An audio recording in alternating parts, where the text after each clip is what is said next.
राजस्थान के सीमावर्ती गांव धौलागढ़ के आसमान में एक अजीब सी सरगर्मी थी।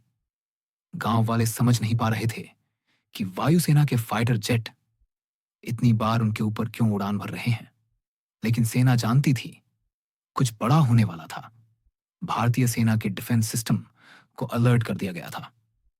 खुफिया एजेंसियों को पता चला था कि दुश्मन देश ने एक मिसाइल टेस्ट की योजना बनाई है और अगर वो सफल रहा तो वो भारत की सीमाओं को चुनौती दे सकता था। लेफ्टिनेंट आरव मलिक, जो भारतीय वायुसेना में एयर डिफेंस यूनिट का हिस्सा थे, को एक विशेष मिशन सौंपा गया। मिशन था आकाश प्रोजेक्ट को एक्टिव करना।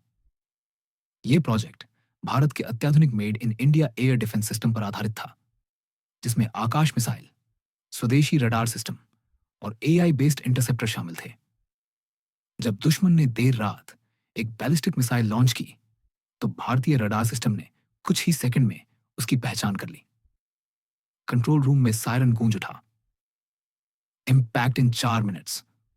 आरव ने बिना समय गंवाए आकाश डिफेंस बैटरी को एक्टिवेट किया। मिसाइल को इंटरसेप्ट करने के लिए एक आकाश इंटरसेप्टर मिसाइल लॉन्च की गई। सबकी नजरें रडार स्क्रीन पर टिकी थीं। 3 मिनट बीत चुके थे। फिर एक चमकती हुई रेखा आसमान में दिखाई दी। भारतीय इंटरसेप्टर ने दुश्मन की मिसाइल को मिड एयर में नष्ट कर दिया। चारों ओर तालियों की गूंज और भारत माता की जय के नारे सुनाई देने लगे। गांव के लोग, जो अनजान थे, अब सेना की इस तकनीकी शक्ति के प्रति गर्व महसूस कर रहे थे। आरव ने मुस्कुराते हुए कहा, हमारी सरहदें सिर्फ जवानों के हौसले से ही नहीं, हमारे विज्ञान और तकनीक से भी सुरक्षित हैं।